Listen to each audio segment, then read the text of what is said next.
quisiera pues conocer un poco el tono de algunas de las personas aquí participantes en esta conversación, si le dieron algo de oportunidad a esos materiales y qué encontraron en esos materiales.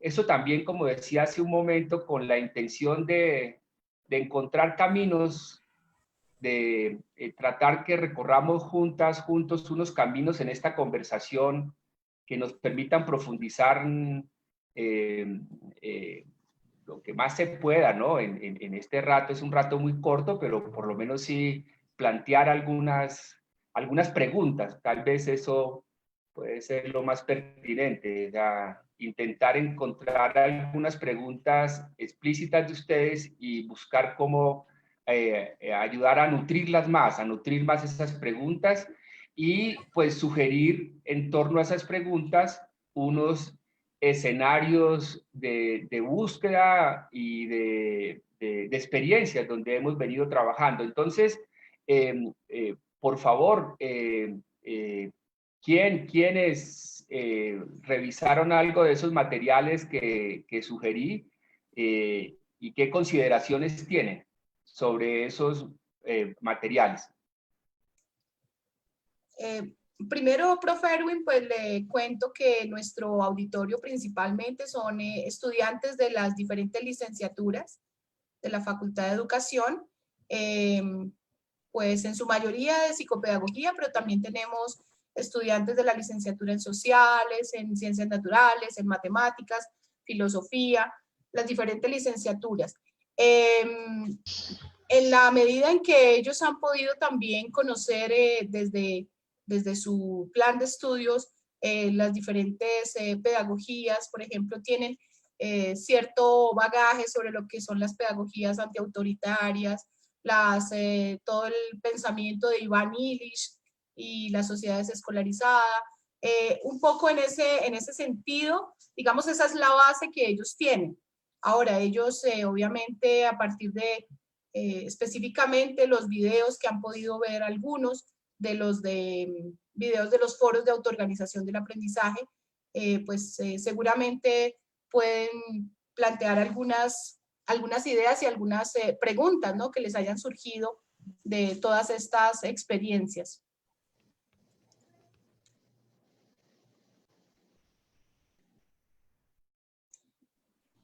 Y sobre todo, pues muy importante poder contextualizar, ¿no?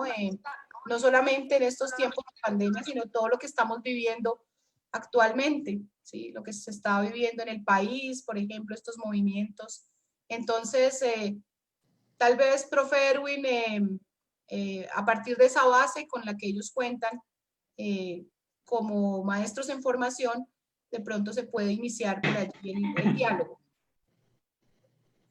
Aquí me preguntan por el chat, discúlpeme mi profe, aquí me preguntan por el chat, ¿qué denomina el profe educaciones alternativas?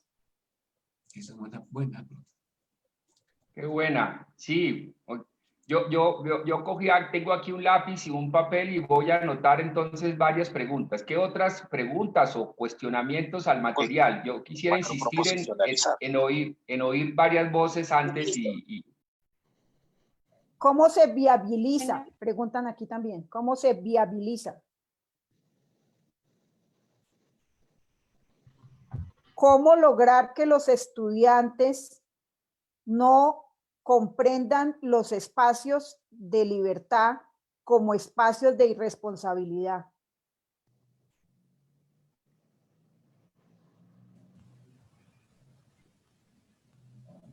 ¿Cómo mantener... Ay, yo no entiendo qué dice aquí. ¿Cómo mantener la atención en espacios abiertos? Creo que es lo que escribió, no estoy segura.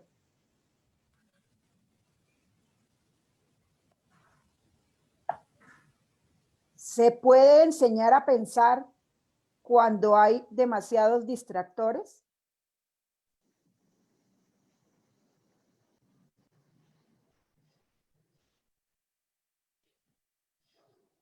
Es que escriben unas cosas que no entiendo. Las voy a leer y como que no sé qué quieren decir. Bueno, están hablando como de la democratización de la escuela la democratización de la escuela, ¿qué produce en la forma como los estudiantes ven el entorno escolar? Creo que fue lo que quiere decir porque no entiendo muy bien qué fue lo que escribió. Gracias, Lorena. ¿Y qué te parece si le damos la palabra a alguna de las personas que está escribiendo otra para que oigamos otras voces? A ver qué nos dicen, a ver si le entendemos mejor las preguntas. Marilyn, su merced. Marilyn Dubiet. La persona que quiera, ¿no? Pues no, yo sugiero que nadie se sienta aquí obligado. Sí, claro, obvio. Que nadie se sienta obligado a usar la palabra, nada, o sea, que no se sienta obligado. Y ya también les describo algunas experiencias que hemos hecho en ese sentido, donde no hay práctica impositiva habitual en la actividad educativa. ¿Qué sucede en esos espacios? Buen día, ¿me escuchan? Sí, señora.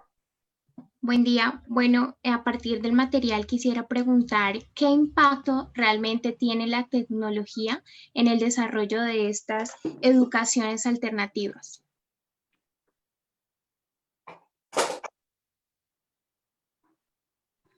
Gracias. Gracias, muy amable. Buenos días. Me imagino que te está refiriendo al material que le recomendé revisar de Sugata Mitra. Sí, señor, efectivamente. Bien, vamos a hablar de eso. Muy interesante, gracias. Buenos días, ¿se escucha? Sí, Erika, te estamos escuchando. Por favor, si quieres, por favor, prende tu cámara. Bueno. Al menos mientras hablas, amor. Ok. Bueno, digamos que de algunos de los materiales que yo pude revisar, digamos que hay uno, principalmente el de André, que me pareció bien particular, que a mí me llamó la atención. Y yo tenía una pregunta frente a eso porque él dice que, digamos que para que se preste una educación sin escuela, digámoslo así, o una educación alternativa, no es necesario tener unas condiciones, digamos que premeditadas para poder ejercerla. Él dice que es una cuestión más de actitud. Yo me pregunto si realmente, por ejemplo, en espacios como Colombia y muchas partes del mundo, realmente solo la actitud viene a incidir para que se venga a forjar una forma de una educación sin escuela. Porque digamos que en Colombia yo no lo creería mucho. Y, por ejemplo, otra de mis preguntas que me suscitaba es, digamos, que cómo hacer para no, digamos, yo le llamaría mutilar las formas del asombro que se generan en la infancia, sino que por el contrario, irlas, digamos que entre comillas, ejercitando para que, digamos, que el ejercicio educativo sea siempre una forma de querer aprender y de una u otra manera que ese aprendizaje sea significativo. Erika, gracias. Eso que acabas de decir lo pusiste en contraste con el material que les envié acerca de la experiencia de aprendizaje de Mateo Hernández, considerado uno de los principales expertos en biodiversidad en la sabana de Bogotá. ¿Lo pusiste en contraste? No, pues yo lo pensaba era principalmente, digamos que por diversas formas de educación que uno intenta ver, yo me remonté mucho, no lo alcancé a ver todo, qué pena con su merced. Digamos que yo me remonté principalmente, digamos que la experiencia de algunos autodidactas acá en Colombia, como lo fue Gutiérrez Girardot, Estanislao Zuleta, etcétera. Más sin embargo, digamos que la condición, uno se cuestionaría, por ejemplo, pues esto es en ese tiempo en Colombia, la situación socioeconómica era bastante diferente a la de mucha gente que se presenta por lo menos acá en Boyacá o en muchas partes del mundo, o en muchas partes de Colombia, para ser más concreta. Entonces, yo me decía, y en algunas cosas que he leído, no sé, como la reproducción de Pirri Bourdieu y otros textos, se menciona perfectamente de que no solo con la voluntad basta, porque a veces también un discurso a veces de la superación personal, que en lo personal a mí me raya mucho, es como es que si tú lo piensas, tú puedes, y todo es mental, etcétera, sino que también hay condiciones sociales, materiales, etcétera, que a veces tienden a impedir, digamos, que esos desarrollos que se puedan llegar a gestar de manera universal, o esos desarrollos educativos que se puedan llegar a gestar. No estoy diciendo que a veces haya la excepción, porque ciertamente la hay, más sin embargo, no todo se reduce a una forma de la voluntad, sino también las condiciones sociales, también cómo vienen a, digamos, que a incidir dentro de las formas de la posibilidad de una forma de la educación y del conocimiento concreto. Aquí me estoy mordiendo la lengua. Gracias, Erika, porque me has empezado a provocar más. Entonces, pero tengo que ser cuidadoso porque has mencionado algunos referentes que vale la pena, dan oportunidad para también plantear algunas ideas que en ocasiones pueden ser incómodas. Gracias, Erika. ¿Alguien más con estas ganas de provocar como las de Erika? Profesor Erwin, a mí me gustaría que en algún punto de su intervención pudiera hacer alusión a la relación entre neoliberalismo y educación en estos tiempos de pandemia.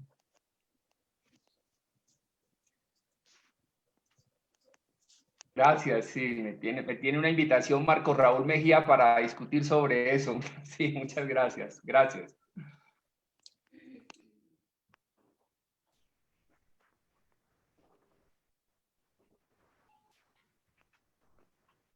¿Alguien más que quiera intervenir? Pues Lorena, gracias, me han provocado. Yo voy a hacer digamos, unas glosas, quizás unas advertencias, porque también tiene la intención de hacerlo, intentar hacerlo de esta manera. Esto es un performance, ¿no? Esto es un performance. El ejercicio educativo es un performance permanente. Estamos acostumbrados a creer que la buena educación es un discurso, ¿sí? El ejercicio de la docencia. Y permítanme que voy a traer algunos conceptos a esta conversación que requeriría mucho más tiempo, pues detenernos en ella. Y ahí hago uno de muchos paréntesis que voy a estar permanentemente planteando en algunas de estas ideas que voy a compartir. El profesor Carlos Vasco, imagino que es lo identifican la mayoría de ustedes. El profe Carlos Vasco coordinó la comisión se denominó de sabios en el gobierno del presidente Gaviria. Hola, cambió aquí algo. ¿Me oyen? ¿Hola? Sí, señor, se escucha bien. Lo seguimos escuchando. Alguien había se intentado escucha. Pantalla, sí. A la pantalla. Bueno, y entonces el profe Carlos Vasco plantea que después de muchos años de su ejercicio de investigación, él es filósofo, él es matemático. Le silencio el volumen. Profe Erwin, se le desactivó el micrófono. Ya. El profe Vasco dice que después de muchos años de su trasegar en la investigación, en el ámbito educativo, encontró que a lo que más le dedica tiempo es, entre otros 4 o 5 asuntos en sus cursos de doctorado, es a dos propósitos en esos cursos de doctorados. Uno primero es a detenerse en los conceptos. O sea, hay una costumbre generalizada de suponer que las personas que hablamos en espacios como estos entendemos lo mismo por las palabras, los conceptos que utilizamos, ¿sí? Quizás más adelante les podré mencionar algunas experiencias que hemos tenido en ejercicios, digamos, de investigación-acción sobre este tipo de perspectivas del conocimiento. Entonces, dice el profesor Vasco que le dedica mucho tiempo y mucha energía en sus cursos de doctorado a detenerse con los estudiantes doctorantes que entienden por las palabras, por los conceptos, que entienden por educación, que entienden por enseñanza, que entienden por aprendizaje, ¿sí? Que es fundamental y que es estupendo darse cuenta que no entendemos lo mismo y por estar buscando entendimiento se puede avanzar en el proceso investigativo.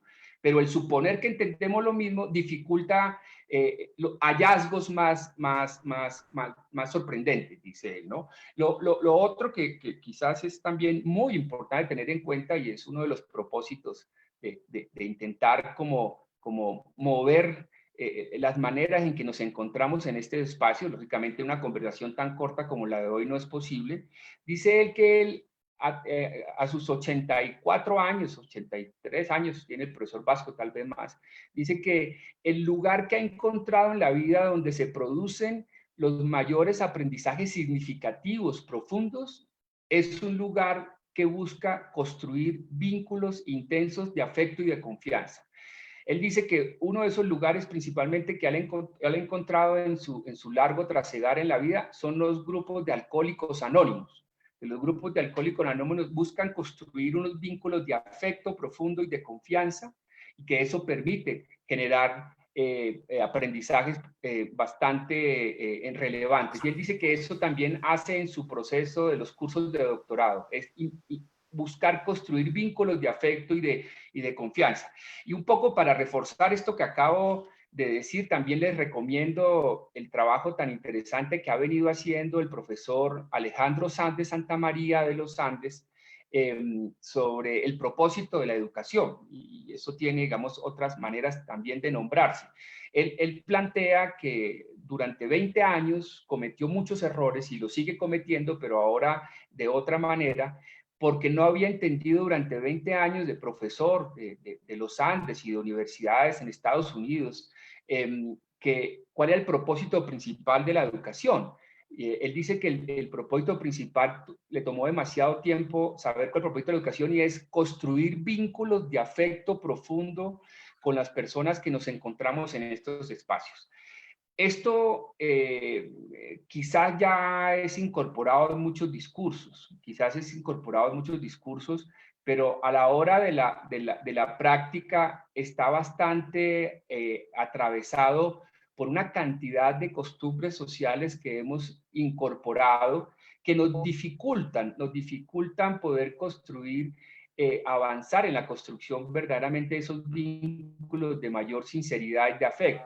Entonces, con ese otro pequeño contexto, yo quisiera hacer referencia a algunos de los elementos que han planteado las personas que han preguntado y que han intervenido, y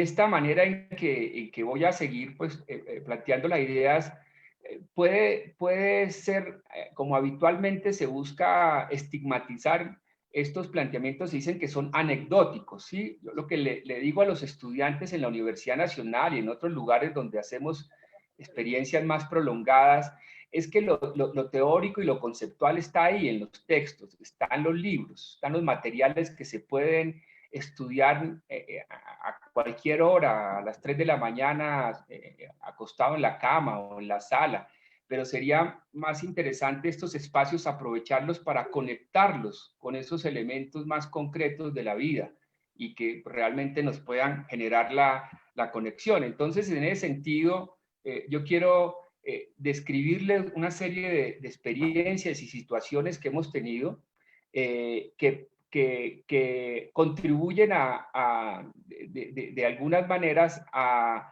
plantear diálogo con eso dicho anteriormente. Y estoy pensando en este momento de la experiencia de Estanislao Zuleta. Durante varios años, hace unos 15 años más, tal vez, algunos amigos en común con hijos de Estanislao Zuleta querían que nos empezáramos a conocer. Y uno de sus hijos, especialmente José Zuleta, Pepe Zuleta, cuando se fue acercando la posibilidad de encontrarnos para empezarnos a conocer, insistió que se me advirtiera que él consideraba hasta ese momento, hace unos 10 años tal vez, que lo peor que le había pasado en la vida era su experiencia de educación sin escuela.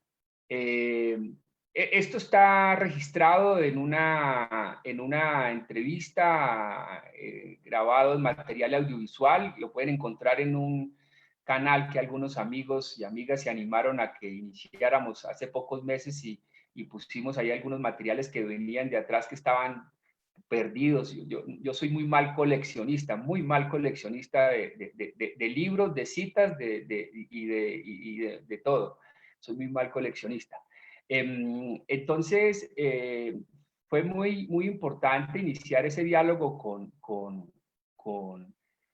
José Zuleta, entre otras cosas porque nos ayudó a entender que si vamos a hablar en serio, que si vamos a trabajar en serio, que si vamos a investigar en serio sobre temas de educación y aprendizaje, tenemos que hablar sobre, voy a traer aquí un concepto que no sé qué se entiende para ustedes por el concepto, pero es el concepto de crianza, o más, o para ir un poco más allá, los aspectos que tienen que ver con las prácticas de maternaje y paternaje, o para también darle un matiz a esto que estoy diciendo las prácticas de cuidado de los niños y niñas. Entonces, ¿por qué menciono esto?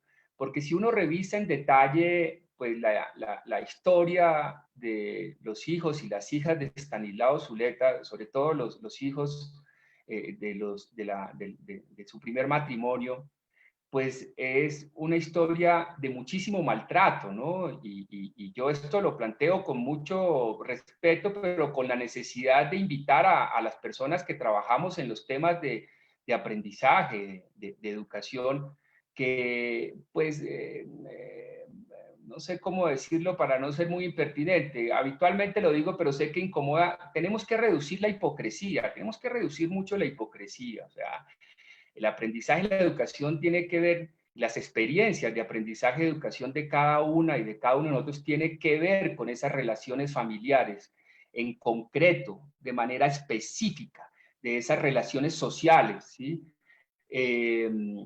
Los invito a ver ese material donde por primera vez un hijo o una hija, en este caso un hijo de Estanislao Zuleta, pues relata las prácticas de maltrato y las prácticas autoritarias y las prácticas de imposición, prácticas violentas por parte de Estanislao Zuleta, de manera muy, muy moderada, lo que permitió que quedara en grabación en comparación con otros aspectos que ha tenido la generosidad de Pepe de compartir.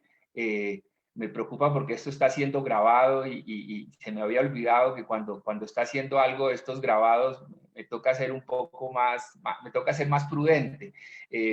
Los estudiantes en la Universidad Nacional habitualmente me preguntan cuando empezamos los cursos que por qué no grabo las conversaciones. Les digo, porque es que esto no se puede grabar si realmente vamos a hablar a profundidad sobre aprendizaje, educación, y acabo de caer en cuenta aquí mirando mi pantalla al lado izquierdo que está siendo grabado. Entonces me va a tocar censurarme un poco más, pero creo que no tanto como para no seguir planteando algunas ideas de este tipo. En ese sentido, y más hablando de una escuela una escuela de psicopedagogía, pues es necesario preguntarnos cómo estamos relacionando permanentemente esas prácticas, esas formas de relacionamiento de los adultos principales cuidadores de los niños y niñas con el proceso de aprendizaje. En ese sentido, pues también es pertinente lo que se mencionaba ahora en torno a la experiencia, al trabajo que viene cada vez siendo más conocido de la familia Stern, de Andrés Stern, su padre Arnold Stern, su hermano Bertrand Stern. Les recomiendo mucho la película que hace poco salió, Caraba, la vida sin escuela. ¿Cómo sería la vida si no hubiese escuela? No sé si algunas o algunos acá han visto esa película, se la recomiendo. Bertrand Stern es el hermano mayor de André y el hijo mayor de Arnold. Es muy importante para las personas también interesadas en profundizar en estos temas, estudiar sobre la teoría de la formulación. Los amigos y amigas educadores artísticos se incomodan mucho cuando se les referencia a la teoría de la formulación. La teoría de la formulación demuestra que la educación artística le hace daño a los seres humanos, que no se necesita la educación artística, pero no voy a profundizar en ese sentido. Voy a buscar mencionar, relacionar en este momento en torno a lo que se decía de Andrés Stern. Y yo quiero advertir que no soy multitarea. A mí se me dificulta mucho estar hablando y estar revisando el chat. Entonces, si les parece, en un ratico hacemos una pausa y miramos qué hay en el chat para cómo podemos también insistir y profundizar en algunos aspectos. Entonces, quisiera intentar juntar dos referencias que se han hecho acá. Una de los trabajos de Andrés Stern, y lo de Sugata Mitra en relación con el uso de las máquinas digitales, porque eso está junto y ojalá también lo mezcláramos con los planteamientos que tienen que ver con este trabajo, ojalá cada vez más conocido, del concepto del continuum. John Hall, que es un referente de un tema que fue mencionado, vi que en el chat fue mencionado, cada vez más divulgado homeschooling, John Hall es uno de los referentes principales norteamericanos en el tema del homeschooling.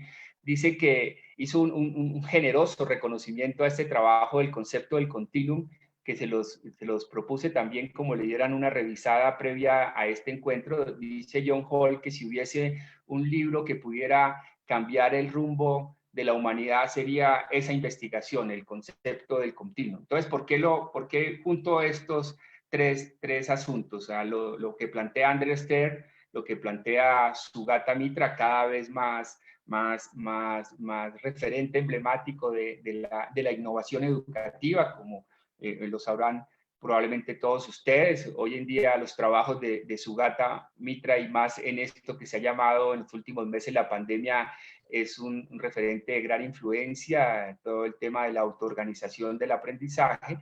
Y lo del trabajo de investigación de Jean Liesloff, que es la autora de esta investigación sobre el concepto del continuum. Y aquí el tema de fondo tiene que ver con conceptos como el entusiasmo, la motivación intrínseca y la confianza. Voy a irme un poco más atrás en ese sentido. Somos hijos e hijas de una sociedad donde la práctica adultocéntrica, la imposición de los adultos a los niños y niñas se ha normalizado. Es la regla general. La mayoría, casi la totalidad de los adultos consideran que los niños y niñas, y permítanme utilizar algunos conceptos acá un poco coloquiales, ¿sí? Además de los anteriores ya utilizados, pero pues insisto, si algunas o algunos de ustedes quieren profundizar y revisar de manera detallada los marcos teóricos, conceptuales, la base empírica de esto que les estoy planteando, con gusto les envío materiales en forma de artículos académicos, de papers científicos, si así lo prefieren, porque pues en el mundo de la escolaridad obligatoria nos han hecho creer que lo que realmente tiene verdad son esas formas, ¿no? Y a veces las formas nos alejan de algún tipo, de unos conocimientos que son fundamentales. Entonces, cuando les decía, me voy a ir un poco más al fondo de esto, es, tenemos, y permítanme que les plantee ese cuestionamiento, o sea, necesitamos revisar hasta dónde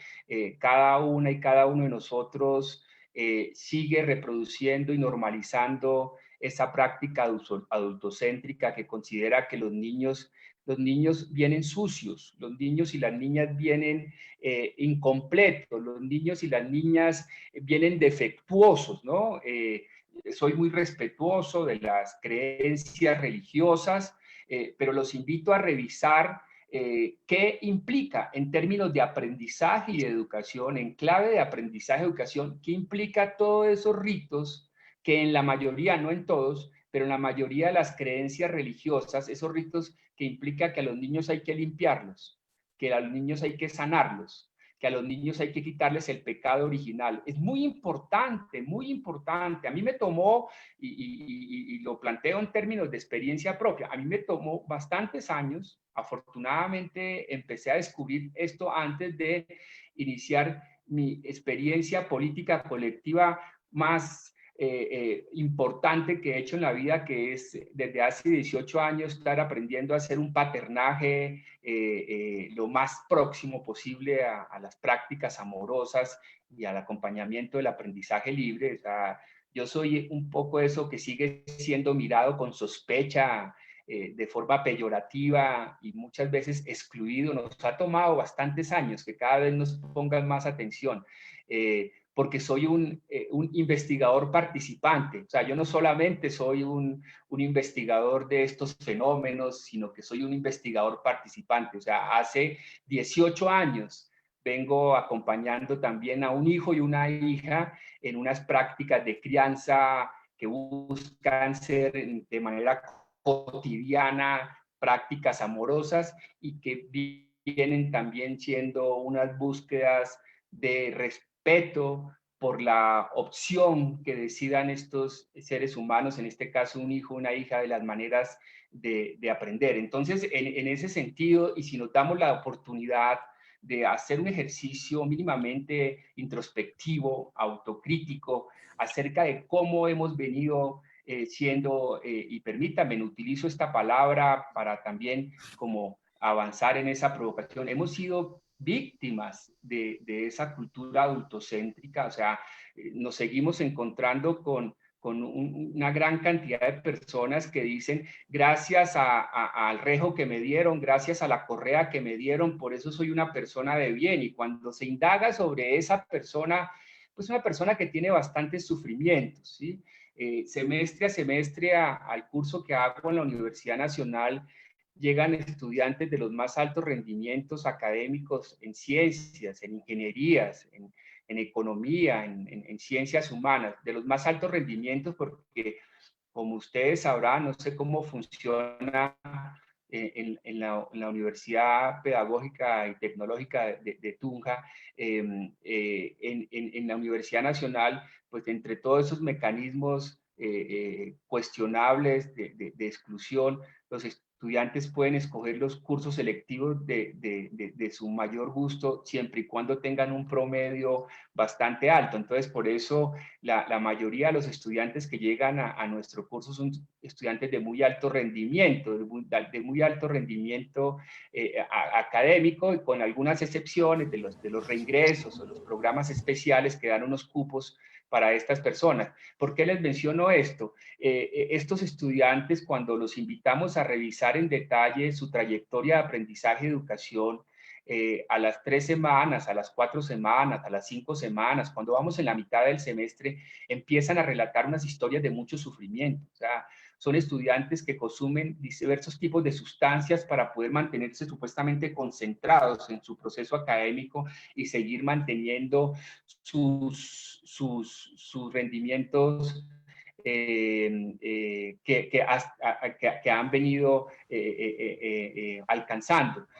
Cuando se profundiza ese mirar, ese investigar, y permítanme, no uso esa palabra, porque si vamos a investigar en serio, nos toca investigarnos a nosotras y a nosotros mismos. Cuando estos estudiantes empiezan a revisar en detalle su trayectoria de aprendizaje y educación, empiezan a ser conscientes de cómo desde su infancia les han impuesto una gran cantidad de caminos, de decisiones que no son propias a sus verdaderos entusiasmos y motivaciones intrínsecas. O sea, esto que estoy diciendo con seguridad no es nada novedoso. O sea, muy probablemente, y espero que así sea, algunas y algunos de ustedes están pensando en su propia historia o en la historia de muchas personas que dicen que están acá porque pues se les impuso, ¿sí? Porque se les impuso en unas relaciones sociales donde le dicen a los niños y niñas que tienen que ser alguien exitoso en la vida, que para poder ser exitoso en la vida hay que someterse a una cantidad de ritos de imposición, entre otros el de la escolaridad obligatoria. Entonces, ¿por qué estos planteamientos? Porque no es fácil imaginarnos, mucho más si no hemos tenido esa experiencia propia. No es fácil imaginarnos que los niños y las niñas tienen todo lo necesario para poder dirigir su propio aprendizaje. Eso no quiere decir, yo no estoy aquí haciendo una apología a los discursos o a los planteamientos de exacerbación del individualismo o como pues en algunos campos se conoce como digamos, el seguir debilitando los vínculos sociales, las construcciones de relaciones cooperativas, de colaboración. No, todo lo contrario, porque precisamente lo que hacen, y voy a decirlo de manera también muy simplificada, lo que hace la escolaridad obligatoria, la enseñanza obligatoria, las tareas obligatorias, es romper esas posibilidades de las relaciones cooperativas de aprendizaje. Entonces, para poder entender, que cuando digo entender no quiere decir estar de acuerdo. Para mí entender y estar de acuerdo son dos asuntos que están relacionados, pero no son lo mismo.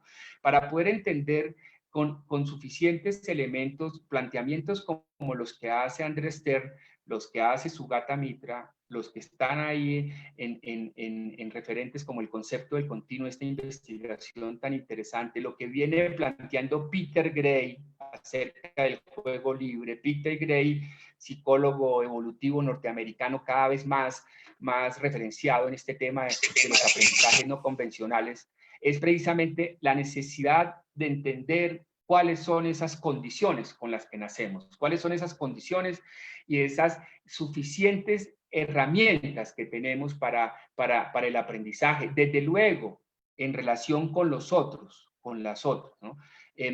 Ha tomado bastantes años de estas conversaciones que algunos amigos y amigas, por ejemplo, dirigentes sindicales, hoy en día hay un miembro del ejecutivo de FECODE, el año pasado me decía, mire, Erwin Fabián, me tomó más de 6 años empezar a entender mejor lo que usted viene planteando, y lo vamos a tratar de trabajar en los próximos años, pero yo en este momento no puedo ir a plantear algo en ese sentido porque pierdo las elecciones. Si yo llego a decirle a mis colegas que parte de lo que ustedes están diciendo tiene mucho sentido y que tenemos que revisar mucho más a fondo el ejercicio docente, pierdo las elecciones, porque al igual de ellos, yo hace 7 años era los que pensaba que lo que ustedes vienen diciendo tiene que ver con que nos desmonten las posibilidades de las vinculaciones laborales de los maestros y las maestras, y es todo lo contrario. O sea, lo que necesitamos es muchos más maestros y maestras en este país y en muchos lugares dispuestos a acompañar, es diferente a imponer, es diferente a seguir reproduciendo las prácticas adultocéntricas con los niños y niñas. En ese sentido, he tenido la oportunidad de tener 2 encuentros en foros internacionales con Sugata Mitra y he tratado de provocar en conversaciones directas con él la limitación del idioma. Yo solamente español irregular, aunque pues tengo artículos en otros idiomas, pero no sé ni, como les digo a los amigos y las amigas, no sé ni qué dicen ahí porque pues, los editores se encargaron de traducir y ajustar esos textos. Entonces la limitación del idioma impide profundizar conversaciones como las que pues, tuve hace 3 años en un evento internacional en Río de Janeiro con Sugata Mitra, que duró un desayuno como de 2 horas y media. Pues la dificultad del idioma no permite profundizar suficientemente. Y aquí voy a atarlo con el concepto de homeschooling que lo mencionaba. Sugata Mitra es un escéptico del homeschooling y yo voy más allá. Nosotros venimos planteando desde hace ya bastantes años la necesidad de revisar los riesgos de lo que se llama el homeschooling. Ahora en estos días queda muy fácil poder seguir demostrando la pertinencia de algunas preguntas en torno a esos riesgos del homeschooling que tienen que ver precisamente con lo que mencionaba antes, que es fundamental en este tipo de exploraciones sobre aprendizaje, educación, y es las relaciones de los adultos con los niños y niñas. Ustedes saben cómo se han incrementado los casos de violencia intrafamiliar y de maltrato de niños y niñas.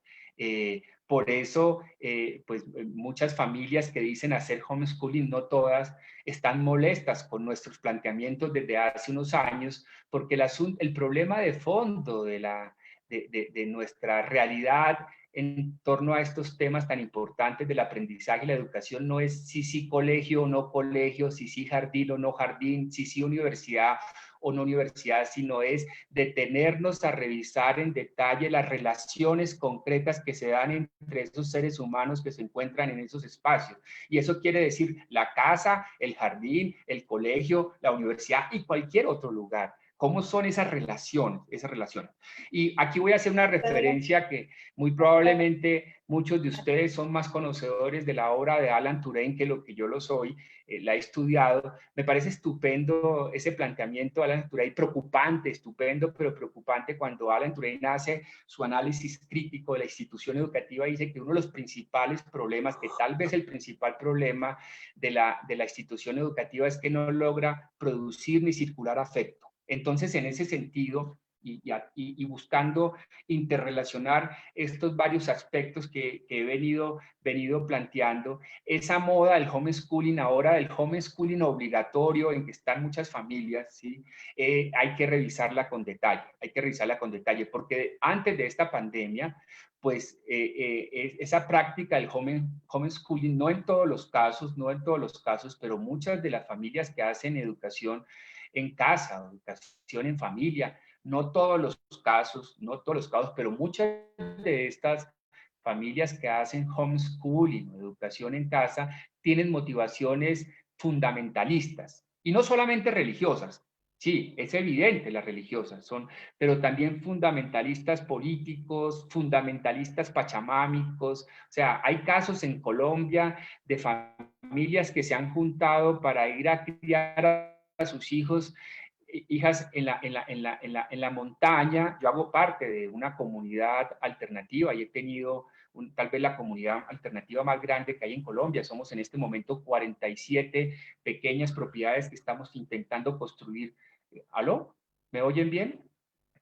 ¿Me oyen bien? Sí, perfectamente, mi profe, perfectamente. Bueno, perfectamente. Sí. Es que aquí me hizo un aviso como de inestabilidad de la conexión. Entonces, hago parte de una de estas comunidades alternativas y una de las discusiones que le he propuesto a los vecinos y vecinas allá, que algunos de forma fundamentalista le vienen imponiendo a estos niños y niñas unos estilos de vida aislados de otras formas de entender también la vida, diciéndole que estas máquinas son el diablo, ¿sí? Y que comer proteína animal es el diablo y interrumpiéndoles el diálogo pues intercultural. Necesitamos que el aprendizaje y la educación sea un vehículo para el diálogo diverso, verdaderamente intercultural. Entonces, no solamente es un asunto de las familias fundamentalistas religiosas que en muchos casos están utilizando el llamado homeschooling, educación en casa, para el mayor adoctrinamiento religioso, porque también son fundamentalistas neoliberales, para empezar a utilizar el concepto que el profe planteaba como para conversar también sobre eso. O sea, hoy en día hay familias que están sacando a sus hijos e hijas del colegio y comprando procesos de formación para el emprendimiento. O sea, hay programas en este momento para que su hijo o su hija empiece a ser emprendedora desde los 4 años, de los 3 años. Eso es un maltrato a los niños y niñas. Eso puede ser peor que un currículo de un colegio.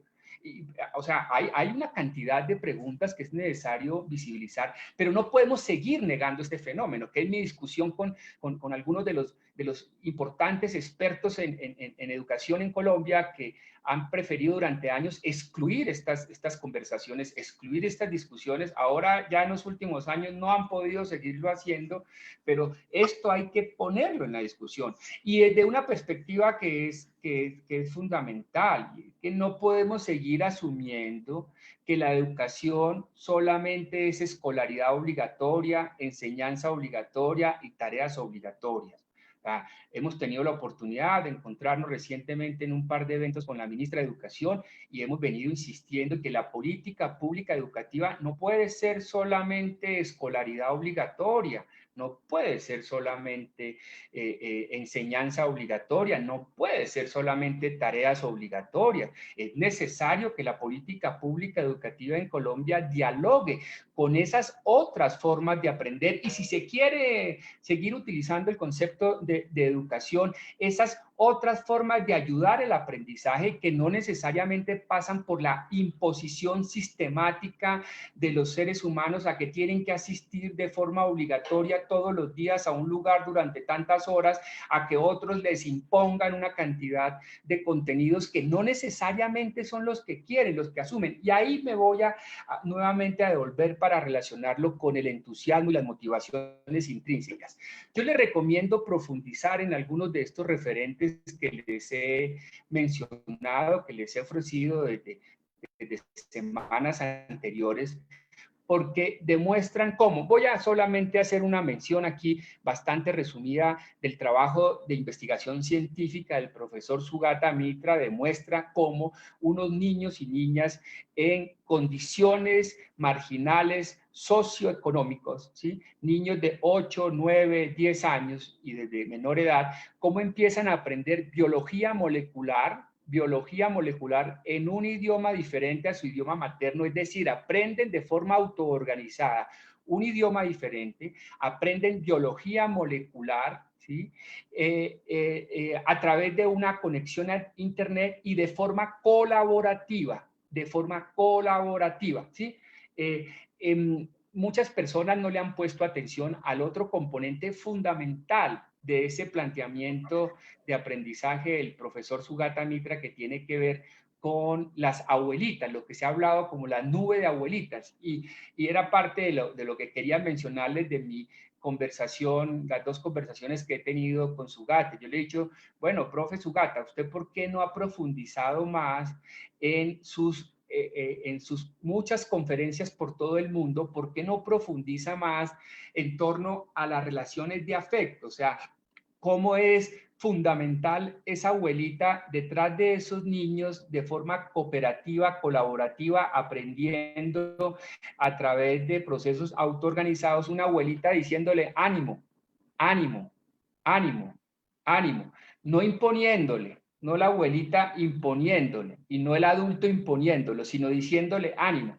Y él lo plantea de una forma simplificada. Esto tiene que ver con algo, yo me voy a seguir ganando problemas porque esto está siendo grabado, va a seguir ganando problemas porque él me ha reconocido, él en los primeros años de su trabajo, si ustedes revisan los primeros años de su trabajo, dijo explícitamente, dijo, no se necesitan escuelas y no se necesitan maestros. Y entiendo que sus financiadores le llamaron la atención de forma muy vehemente. Entonces fue a hacer unos planteamientos de diseños de escuelas que permitieran facilitar la autoorganización del aprendizaje, pero no ha profundizado en algo que es fundamental. Y si miran ustedes algunos de sus documentos, creo que yo les ofrecí uno de sus papers, un paper, tenemos inclusive también un artículo en un libro común con Sugata. Él toca de forma muy rápida ese tema del afecto y necesitamos profundizar en eso. Y en ese sentido, les decía yo que Sugata es muy escéptico y tiene preocupaciones por el homeschooling, precisamente porque no necesariamente lo que más se reproduce en las relaciones de educación en casa, no en todos los casos, porque hay otras formas de hacer la educación sin escuela en esta denominación. ¿Me oyen? ¿Me están oyendo bien? ¿Me oyen? Se escucha perfectamente. Bueno, gracias. Hay otro concepto que también les invito a explorar, lo que es el concepto de unschooling, ¿no? Unschooling sin escuela, fuera de la escuela, ¿no? Esos son los dos conceptos que a veces, digamos, referencian estas búsquedas, esta discusión, que es el homeschooling y el unschooling. Patrick Farenga estuvo con nosotros en el Congreso del año 2009, escribió un artículo muy generoso diciendo que a partir de nuestro evento del 2000, Patrick Farenga es el presidente de la Asociación Mundial de John Holt, de estudios de John Holt, y Patrick vino a nuestro evento en el 2009 y escribió un artículo y dijo que a raíz de nuestro evento en el 2009, donde tuvimos a 11 de los investigadores más destacados en el mundo, Estados Unidos, Canadá, varios países europeos, en el tema de las educaciones sin escuela, las educaciones alternativas pues se empezó a hablar más del unschooling y no solamente del homeschooling, y es necesario, pues, yo creo que yo prefiero hablarlo en español, prefiero hablar de educaciones sin escuela y educaciones en plural, que hay diferentes digamos, expresiones, formas de hacerlo, no como algunos amigos y amigas del mundo del homeschooling dicen que hay tantos como familias, porque entonces no todo vale, no todo vale, o sea, la familia que saca a sus hijos del colegio francés, que es una institución de bastante maltrato, el colegio francés en Bogotá, saca a sus hijos del colegio francés para imponerles un plan de estudio aún más exigente que el del colegio francés, ¿sí? Desde el paradigma pues, del éxito basado en la capacidad intelectual, pues eso es una práctica de maltrato, es una práctica de maltrato. ¿Cómo? O sea, esos niños probablemente podrían estar mejor entonces en el colegio francés que en ese contexto familiar que quiere que sus hijos sean aún más competitivos y más depredadores que lo que son su propia familia. En ese sentido es lo que venimos planteando desde hace años, es que para muchos seres humanos, la mejor opción son las instituciones educativas. Por eso tenemos que trabajar de forma conjunta para transformar las instituciones educativas. Y una forma de transformar esas instituciones educativas y las relaciones en instituciones educativas es dejar de seguir asumiendo que los adultos son los que tienen la razón. Es de seguir dejando de creer eso y confiar más en los niños y niñas. Y cuando los niños y niñas tienen comportamientos que son bastante difíciles, hay que entender, como lo diría Alice Miller, y les invito también a revisar ese referente, las investigaciones de Alice Miller. Ahora, en estos días está siendo bastante mencionada Alice Miller y esa corriente de investigación con la información que ha venido circulando en diferentes medios de comunicación muy importantes en el mundo que empiezan, a veces hay como unas pequeñas oleadas que nos dan algo de esperanza, empiezan a relacionar comportamientos de adultos comportamientos criminales y demás con las infancias, o sea, la necesidad de revisar lo que pasó en la infancia. Entonces, ese niño que llega a la institución educativa, que tiene unos comportamientos que son bastante difíciles, lo que está pidiendo es amor, lo que está pidiendo es más afecto, lo que está pidiendo es tener un testigo cómplice, lo diría Alice Miller y esta corriente de investigación. Está pidiendo que alguien le diga que esos daños que le han hecho los adultos que lo han maltratado no es normal.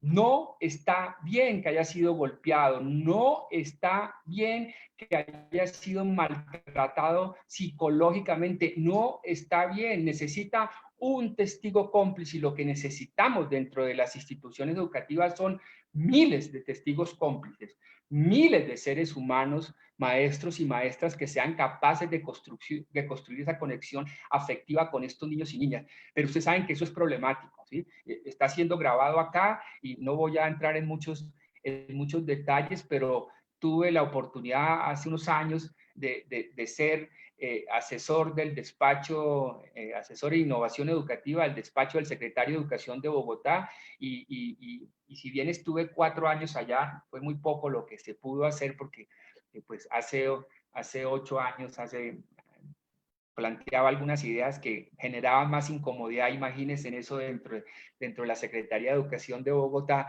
pero algo que logré hacer en los primeros meses con las herramientas de poder que tenía era pedirle ustedes saben que la Secretaría de Educación es un aparato muy grande, son 30.000, 40.000 funcionarios, maestros, maestras, pero además 37.000, 38.000, creo, ya ha crecido un poco, y bueno, una planta administrativa muy grande, y les pedí que me ayudaran a juntar una información que estaba dispersa de salud mental, de salud física, de salud mental, en valoraciones convencionales de salud física, salud mental, y si quisieran ustedes también saber de salud financiera, ¿no? Y es muy problemático, y esto no es para esto no es para estigmatizar a los maestros y maestras, no es para eso, es para que nos asinceremos un poco más. O sea, una persona adulta que tiene problemas agudos de salud física, de salud emocional, mental y hasta de salud financiera, ¿qué posibilidad tiene? ¿Cuánta posibilidad tiene? ¿Qué probabilidad hay de que construya un vínculo de afecto profundo, que se hace testigo cómplice de un niño o una niña que en su hogar viene siendo maltratado, muchas veces abusado, violado, ha tenido un poco de vejámenes? ¿Cómo lograr eso? Y ese es el tema fundamental, y con muchos de los encuentros que nos invitan, pues venimos planteando, y afortunadamente cada vez hay más oídos dispuestos a estas conversaciones, que el tema no es el método, o sea, el tema no es la didáctica, el tema no es el modelo, o sea, ahora en estas discusiones de las educaciones alternativas, entonces se habla de la necesidad de traer a la educación pública el modelo Montessori, el modelo Waldorf, el modelo constructivista, el modelo de la pedagogía libre o la pedagogía democrática. Si nos hablamos con un poco más de sinceridad, ¿sí? Si nos hablamos con un poco más de sinceridad, los modelos no garantizan el cambio real de las prácticas relacionales concretas de esos seres humanos que se encuentran con los niños, niñas, adolescentes y jóvenes, y se encuentran con ellos mismos y con los otros adultos en esos espacios de aprendizaje, ¿sí? Entonces, yo quisiera, ya llevo bastantes minutos planteando algunas ideas acá, quisiera parar un momento, voy a mirar aquí a mis notas y oír algunas, ojalá, planteamientos, críticas, lo más sinceras posibles, por favor, para seguir como orientando algunos de estos planteamientos que quiero seguir compartiendo con ustedes.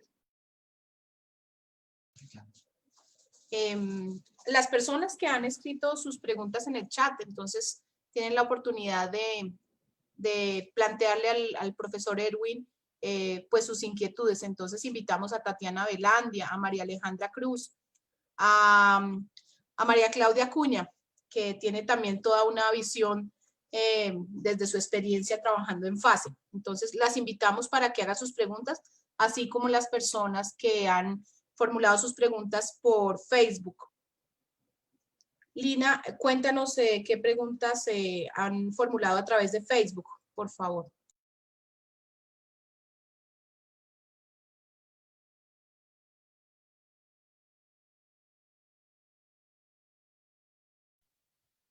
Buenos días, sí, señora profe. Tenemos una pregunta de la profe Claudia. Ella nos pregunta, ¿qué estrategias de aprendizaje inciden en la transformación de la escuela?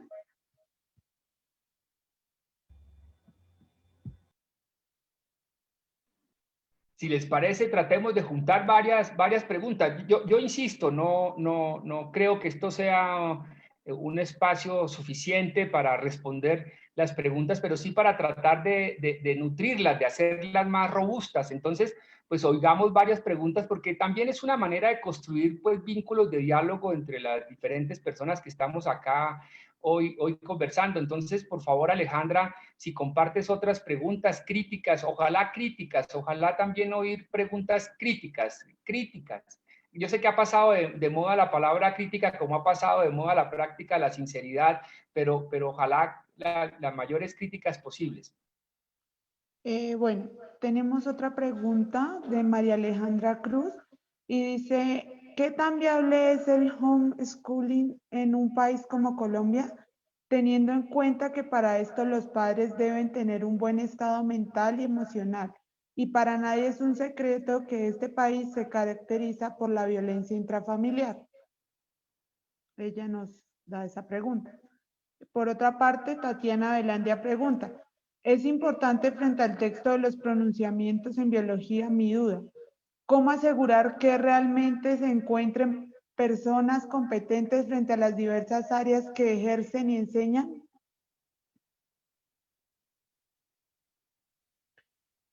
Erika también nos pregunta, ¿en todos los espacios se puede implementar una educación sin escuela? Esas son algunas de las preguntas que nos plantean nuestros participantes en Zoom. Gracias, Alejandra. Yo quisiera devolverles una pregunta, una pregunta. ¿Ustedes creen que los certificados garantizan que las personas tienen las condiciones suficientes para realizar bien lo que se supone que esos certificados plantean? ¿Quién quisiera referirse a eso? O sea, que me parece, agradezco la sinceridad de la persona que hace la pregunta, pero vamos,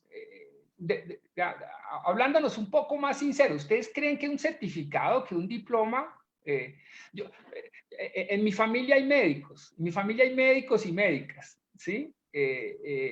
Algunos egresados de universidades muy elegantes, ¿sí?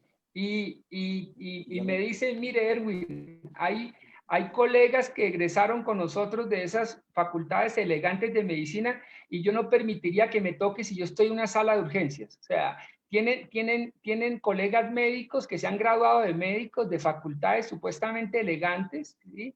Y un poco para que yo logre entender lo que me están diciendo, son médicos que no diferencian entre una jaqueca aguda y una apendicitis crónica. ¿Sí?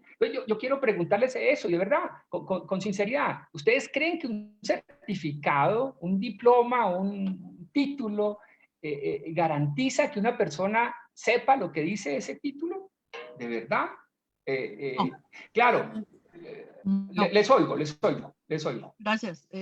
No, yo soy docente de la Escuela de Psicopedagogía y yo, digamos, dentro de mis prácticas pedagógicas a los estudiantes justamente les digo que un título no le garantiza a uno el conocimiento, un título no le garantiza a uno lo que es la experiencia, lo que es la relación con el otro, la construcción con el otro, es más bien lo que garantiza lo que es uno como maestro. Yo como maestra me he dado cuenta que un título no garantiza nada. ¿Por qué? Porque es que además cuando uno va profundizando en el conocimiento, en otras cosas, pues como tú decías, uno se abarca unos campos, se entra a unos aspectos tan profundos, tan amplios, tan complejos que uno se pierde en un momento determinado. Entonces, para mí, por ejemplo, es más rico la construcción que se hace. Yo tengo un doctorado y siento que soy más, digamos, discúlpame la expresión que voy a utilizar, más ignorante que cuando no lo había hecho. Gracias. Profesora, muchas gracias. Y yo quiero también, profesor. Pues, profesor Marco, gracias. Gracias. Gracias, profesor Erwin. Un comentario al respecto. Yo soy profesor de la Escuela de Psicopedagogía.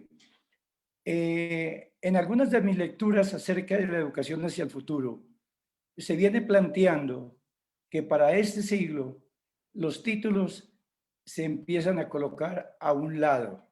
No tienen la confianza y la credibilidad que siempre le hemos dado en el pasado.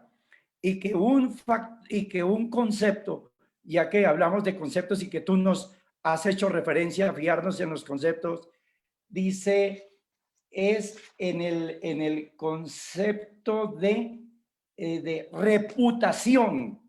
Un experto dice, ahora es la reputación que un profesional tenga, o sea, lo que muestra que ha sido capaz de hacer a lo largo de su vida, o sea, su experiencia, sus logros, sus construcciones, es lo que sirve para que socialmente se le acepte y se le dé valoración, y el título se deja de lado.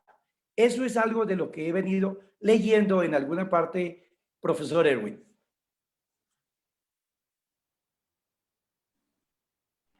Profe Marco Antonio, muchas gracias. Hay una persona, yo voy a querer referirme a eso tan interesante que ha dicho el profe Marco Antonio y la profesora Enírida. Hay una persona que se llama Erika Dayana que insiste que quiere hablar. Por favor, Erika Dayana. Yo quiero decir una cosa muy chiquita y es, digamos que yo también creo plenamente que no es menester, digamos que un cartón no va a mostrar concretamente que usted tiene un conocimiento y eso se ha visto en muchos casos, por lo menos en mi escuela, no voy a mencionar nombres, yo estudio sociales, hay un profesor que realmente es tan problemático que él piensa que llevándome los cartoncitos o las fotocopias de sus cartones, él ya dice como para que vean que yo sí estudio y yo sí sé. Me parece muy problemático pensar que el cartón como que demuestra de una u otra manera que usted sabe cuando pues realmente en la práctica es una cosa bien contradictoria. Sin embargo, a mí sí me surgiría una pregunta. Yo también creo fidedigamente que un cartón no demuestra que uno realmente sabe. Hay mucha gente que realmente sabe y no es necesario que lo muestren en un cartón, pero el problema es que en una sociedad como la colombiana y en un mundo como este que se rige por las reglas del mercado, es muy problemático decir como yo sé y no mostrar que usted sabe. Entonces, lo que valida que usted sabe es precisamente esa formalidad de un cartón. La universidad muchas veces tiende a ser simple y llanamente una dispensadora de cartones, como entre más cartones tenga, usted pues mucho mejor. Por eso algunas de las políticas que se muestran es usted gradúese de una manera facilista, entonces haga una especialización ahí medio extraña, etcétera, y con eso también vamos a comprobar que usted sabe, cuando en realidad las cosas no son así. Digamos que, ¿cómo se podría mostrar o digamos que incentivar una forma del autodidactismo, digámoslo así, o una forma de la educación sin escuela, cuando realmente hay muchos miedos de que de una u otra manera, si usted sabe algo, no se puede demostrar y por ende el mercado laboral nunca lo vaya a aceptar, que son yo creo que de los grandes miedos que se presentan. Y otra cosa también que entraría ahí es concretamente, no sé, por ejemplo, insisto, yo estudio sociales, pero a mí uno de los temas que más me apasiona es la literatura.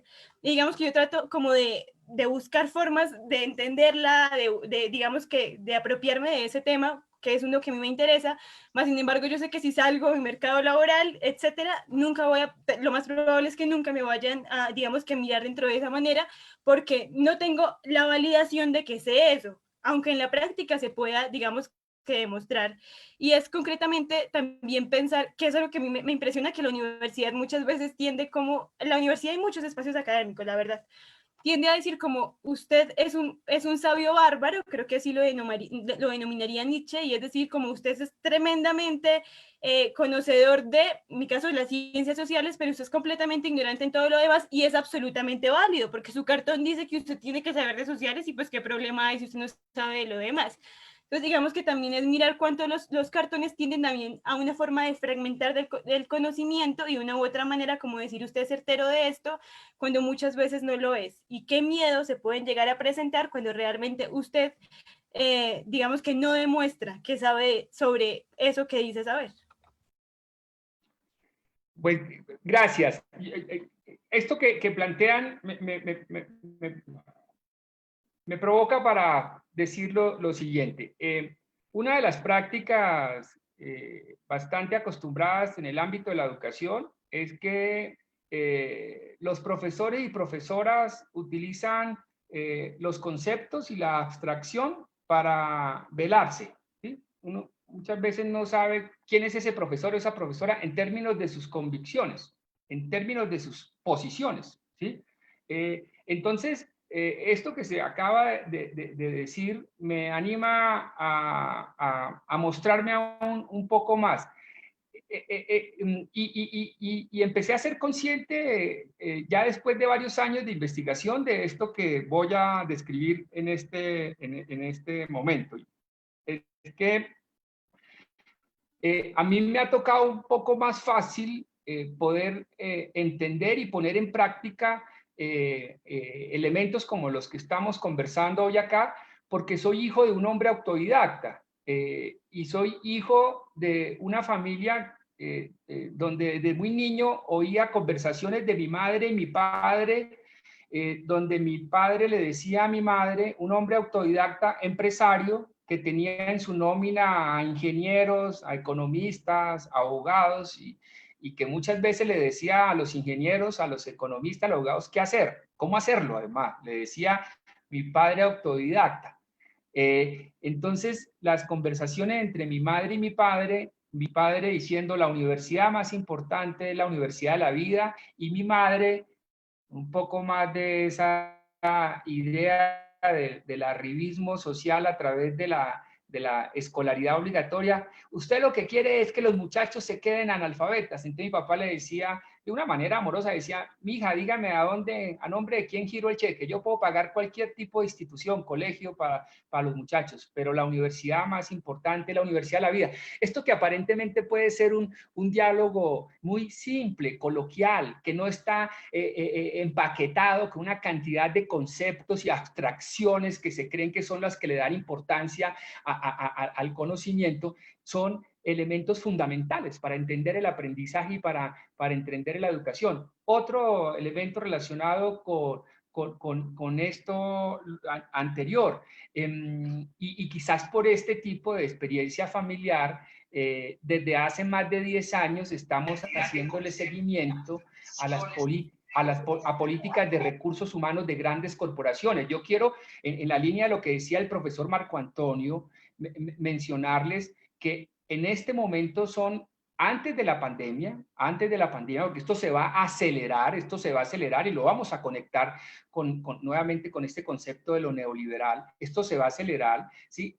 Hasta antes de la pandemia son 19 grandes corporaciones empresariales, que no son solo empresas, grandes corporaciones empresariales, porque muchas de estas corporaciones tienen diversas divisiones, diversas empresas a su vez. Son 19 grandes corporaciones empresariales que ya han sacado y cada vez más rápido los títulos universitarios como un requisito para iniciar procesos de selección de personal. Ojo, eso es muy importante tenerlo en cuenta. Y ya se vienen dando en instituciones educativas europeas y norteamericanas. Un mes y medio antes de la pandemia se vio un poco apartada esta discusión. Le venimos siguiendo la pista en estos temas a Elon Musk, el dueño de Tesla, el mayor accionista de la empresa Tesla de tecnología. Un mes y medio antes de la pandemia, de esta que llamamos la pandemia, Elon Musk hizo una convocatoria para personas que quieran trabajar en sus centros de ingeniería e investigación en inteligencia artificial. Y la convocatoria dice que no tengan título universitario y ojalá que tampoco tengan título de colegio. ¿Por qué? Los invito a revisar el proyecto cero de la Universidad de Harvard. ¿Sí? El proyecto cero de la Universidad de Harvard de hace más de 60 años, es muy importante entrar a mirar eso, se lo tomaron muy en serio las corporaciones empresariales y de ahí para acá todos los demás hallazgos de algunos de los referentes que les he mencionado y otros en términos de creatividad. ¿Qué es lo que consideran estas grandes corporaciones hoy en día?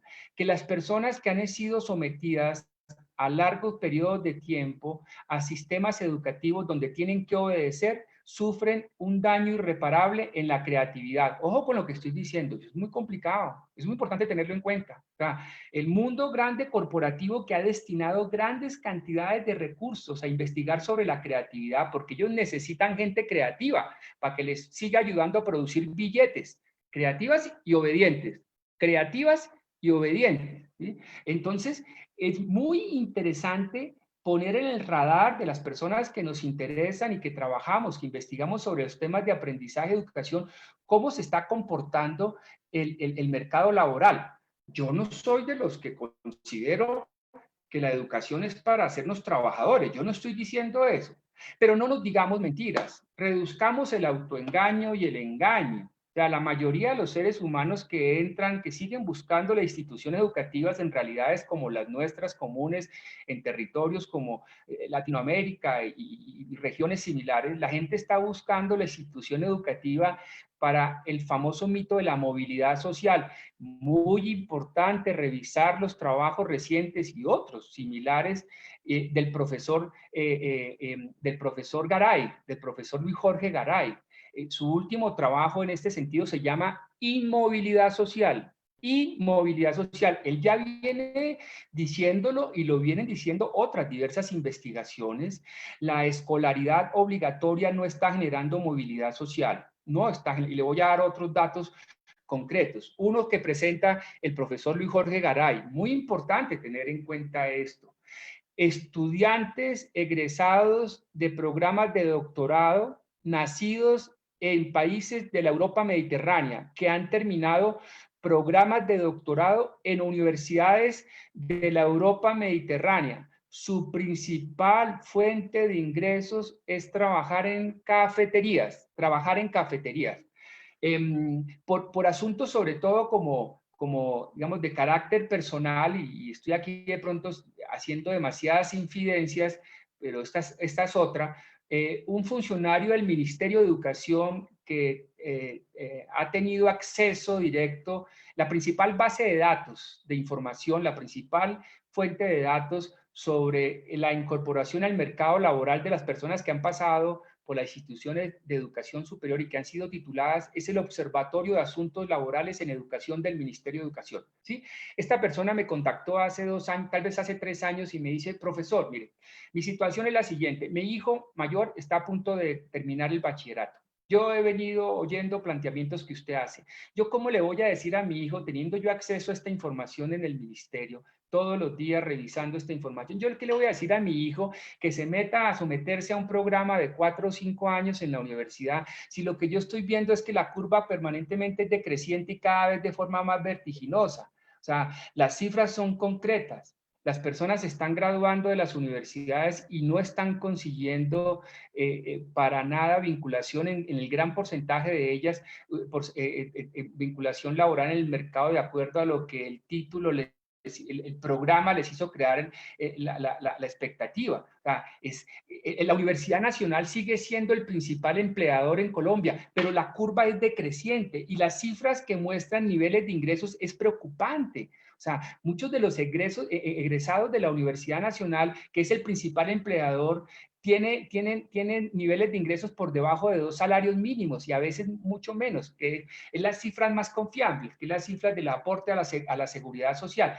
Esto es muy necesario tenerlo en cuenta, porque en términos críticos del capitalismo neoliberal, que ha instrumentalizado todo este mito de la movilidad social, no es justo seguirle diciendo a las familias más pobres de este país que se sigan sacrificando, que sigan viviendo mal, que se sigan endeudando para que sus hijos e hijas vayan a una universidad y luego ni siquiera consiguen para pagar la deuda que adquieren para celebrar el título, el diploma, el papel, el título que le entrega la universidad. Tenemos que ser más serios. O sea, yo planteo en la Universidad Nacional en algunos espacios, claro que ahora me están dejando ir más a algunos espacios, y es que tal si ponemos estas cifras a las entradas de las puertas de la universidad. Tenemos que divulgar esta información, O sea, el paso por la universidad no genera vinculación laboral. Ahora, quiero subrayar eso claramente. O sea, la educación no es para hacernos trabajadores, pero no nos digamos mentiras. La mayoría de las personas está buscando, como lo diría el maestro Iván Illich, a través de la educación, conseguir un carro, conseguir una casa, conseguir unos viajes y ojalá conseguir una finca. Entonces, ahí entraríamos en un terreno de reflexión mucho más profunda que se ata con lo que estaba planteando ahora Erika, y también lo relaciono con lo que planteaba la profesora Inígrida, y es, bueno, entonces, ¿para qué aprendemos? Aprendemos, el maestro Iván Illich dice que la institución educativa pues es muy exitosa porque le hace creer a la gente que si pasa por ahí pues consigue carro, consigue casa, apartamento, consigue finca y consigue unos viajes, pero cada vez más evidente, los datos son contundentes que eso no es posible. Entonces, ¿para qué aprendemos? ¿Para qué entonces un proceso, para qué un proceso educativo? Si ya en la forma en que se viene dando ni siquiera sirve para conseguir un empleo, entonces, ¿para qué lo hacemos? Y ahí entonces tendríamos que revisar con mucho más detalle, pues, planteamientos tan visionarios como los que se dieron en el CIDOT en Cuernavaca, México, en los años 60, donde se reunían el maestro Paulo Freire, el maestro Iván Illich, el maestro Paul Goodman, donde también participaba el cada vez más conocido filósofo Rancière francés, donde Rumier, la escuela muerto, se reunían y planteaban que había que hacer una revisión más detallada de cómo estaban operando esas instituciones que colonizan. Había aquí una pregunta en torno a colonización. O sea, necesitamos revisar. Voy a plantear rápidamente 2 categorías que considero útil en algunos contextos plantear. La categoría de escolarización y de escolaridad, ¿no? Que no son lo mismo, pero están directamente relacionadas. Utilizamos esta categoría de escolarización desde la siguiente comprensión. La escolarización es la reproducción del pensamiento, por llamarlo de una forma resumida, el pensamiento único. O sea, venimos al mundo para progresar, ¿no? Para buscar desarrollo, para buscar éxito, fama. Esa es la escolarización. Y esa reproducción de la escolarización no sucede principalmente en las instituciones educativas, a través de la escolaridad obligatoria, que sea la institución educativa. La escolarización obligatoria principalmente sucede en las familias, en las relaciones sociales. Entonces, cuando estas se juntan, producen un afianzamiento de una serie de paradigmas y mitos que siguen desempoderando a los seres humanos y a las comunidades, como bien lo plantea el maestro Iván Illich y otros referentes, pues instituciones como la institución médica, la institución educativa, la institución ingenieril, la institución de justicia, esas 4 instituciones, por poner el ejemplo de esas 4, le hacen creer a las personas y a las comunidades que no pueden aprender por su propia cuenta de forma colectiva, colaborativa, le hacen creer que no pueden cuidar de su salud, que no pueden tener prácticas de autocuidado y de cuidado y de mejoramiento por su propia cuenta. Entonces eso ha obstruido la posibilidad de tantos saberes, tantos conocimientos de autocuidado y de salud que se han perdido, porque hay que ir a que el médico dé órdenes. Así como el maestro y la maestra da órdenes, el médico da órdenes y el ingeniero da órdenes. El ingeniero da órdenes y nos hace creer que si hacemos más autopistas como las que junta a Tunja y a Bogotá, supuestamente vamos a vivir mejor. Y es para que sobre todo hayan accidentes como los de este señor obsesionado con los carros Bojanini, me acordé del accidente ese en la carretera entre... Y la 4ª institución, la institución de justicia. O sea, los abogados que también dan órdenes, ¿sí? Han desempoderado a las comunidades para poder organizar sus formas de justicia de manera más directa, de manera más próxima. Hoy en día vemos esas 4 instituciones, la institución de justicia, la institución ingenieril, cada día está más trancada las ciudades, menos posibilidades, como decía el maestro Iván Illich, si tratamos de movernos a una mayor velocidad que la que dan las bicicletas, no vamos a poder movilizarnos, ¿sí? O la institución de salud y la institución educativa, ¿no? Son instituciones que nos vienen permanentemente colonizando, generando más reproducción de esa colonización, desempoderándonos, haciendo que perdamos la confianza en nosotras y nosotros mismos como seres capaces de autoorganizarnos de forma colaborativa para aprender, para darnos salud, para darnos movilidad, para darnos justicia. Y aquí son fundamentales los maestros y maestras, pero maestros y maestras desde esa perspectiva de colonizadora, de la perspectiva que sea crítica de estas ideas del progreso y desarrollo que nos hacen es alimentar cada vez más un capitalismo neoliberal que nos ha individualizado y cada vez ha generado más que esta premisa de sálvese quien pueda, sea la que funcione. Desde esa perspectiva, entonces necesitamos construir formas de comprensión y práctica del aprendizaje y de la educación que pueda confiar más, confiar en los niños y niñas, confiar. Si logramos confiar en los niños y niñas, después de 18 años de estar investigando, de estar acompañando a múltiples experiencias colectivas, familiares, colectivas, comunitarias, de aprendizaje desde estas posibilidades, encontramos seres humanos que hoy en día tienen 17, 18, 19, 20 años empoderados. Seres humanos que entienden que el conocimiento tiene directas relaciones con la vida concreta. En ese llamado, en esa invitación amorosa, respetuosa, pero también sincera a que nos autoengañemos y engañemos menos, miremos las epidemias que hay de enfermedades crónicas, en la salud física, en la salud mental de tantas personas que ostentan títulos, muchos títulos, doctorados, y que trabajan en diferentes instituciones y se les considera que son los poseedores del conocimiento, pero son personas con muchos problemas agudos de salud física y de salud emocional y mental. Entonces, ¿cómo logramos que ese conocimiento que traen los seres humanos, que traemos los seres humanos desde el principio, que tiene que ver con esos referentes que al inicio de esta conversación subrayaba, que están en planteamientos como el concepto del continuo, ¿no? Todo lo que viene divulgando desde hace años y trabajando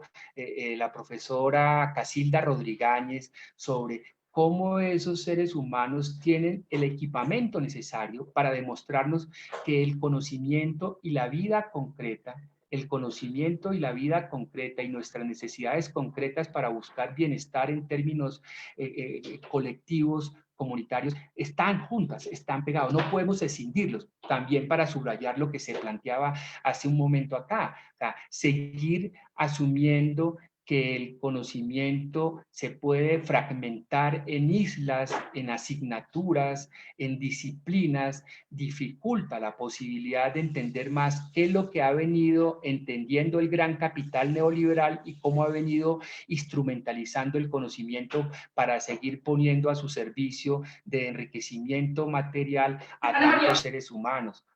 En este momento terminaría porque espero que más personas quieran plantear, decir, por eso hoy en día, si ustedes miran estas experiencias de universidades verdaderamente alternativas, muchas de ellas al servicio del gran capital, al servicio del gran capital neoliberal, no tienen asignaturas, no tienen currículo, no trabajan en torno a disciplinas, lo que trabajan es en torno a temas concretos, problemas concretos para solucionar y echan mano de diversos tipos de conocimientos para poder resolver esos problemas. Pero también hay universidades alternativas, como la Universidad de la Tierra, que no están al servicio del gran capital neoliberal y también están haciendo procesos de aprendizaje y educación desde esas posibilidades de un enfoque transdisciplinar e intergeneracional que transgrede toda esta costumbre de la fragmentación del conocimiento. Entonces, en términos de algo que leí aquí en el chat, de cómo hacerlo, es fundamental hacer unas alianzas transgresoras para romper esas barreras de las disciplinas, esas barreras de las asignaturas, como o sea, si nos asesoramos también un poco, ustedes lo sabrán, en las universidades las facultades no hablan entre las facultades, no hablan los departamentos entre los departamentos. Cada vez inclusive se genera una mayor fragmentación entre las mismas facultades, no hay unos diálogos. Y eso tiene que ver también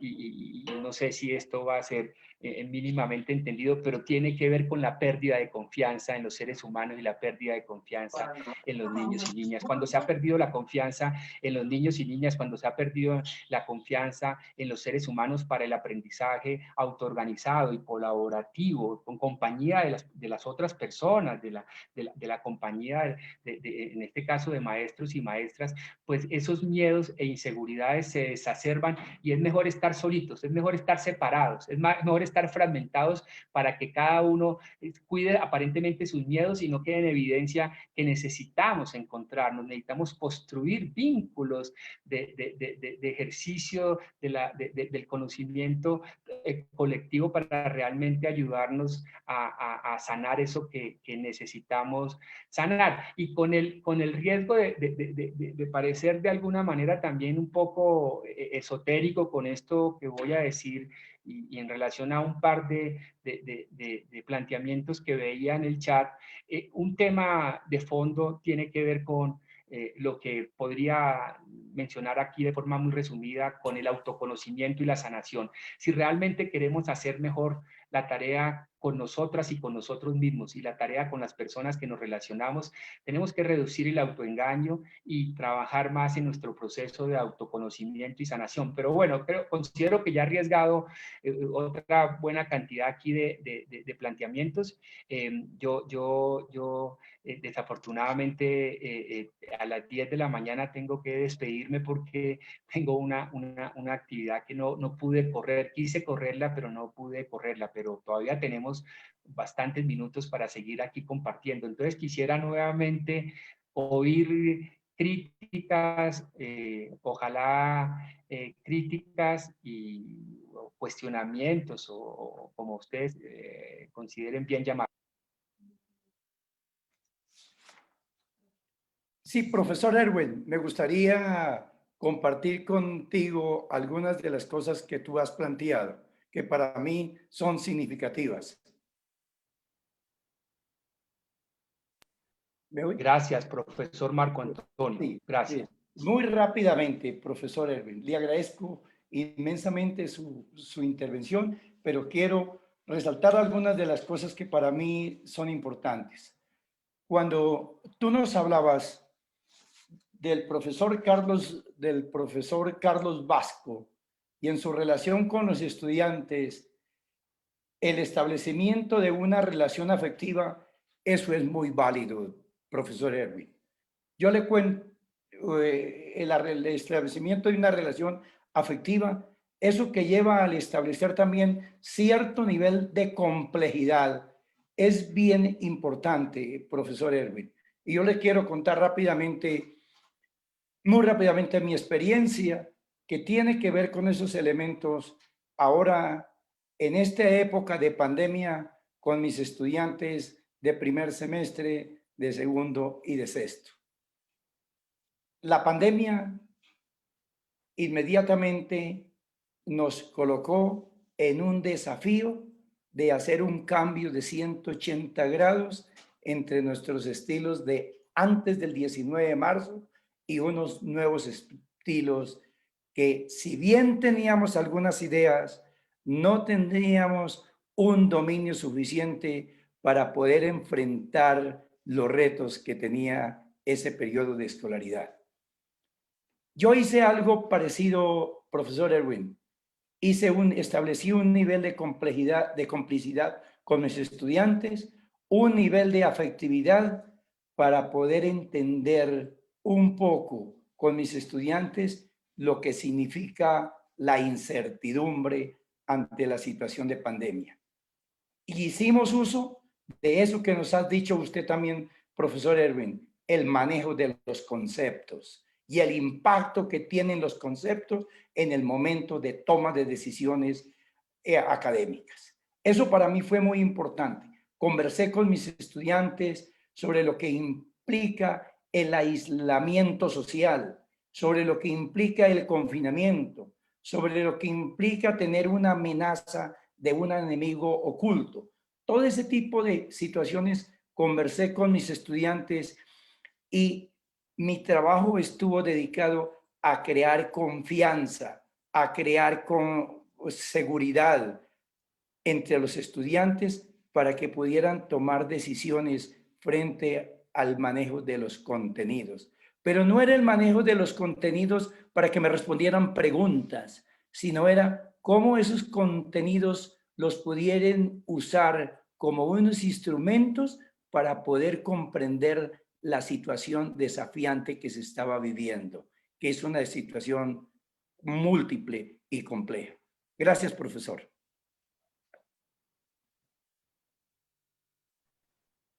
Profe Marco Antonio, muchas gracias. Muy amable. Profe, pedí la palabra y pues me da pena tomármela de esta manera, ¿no?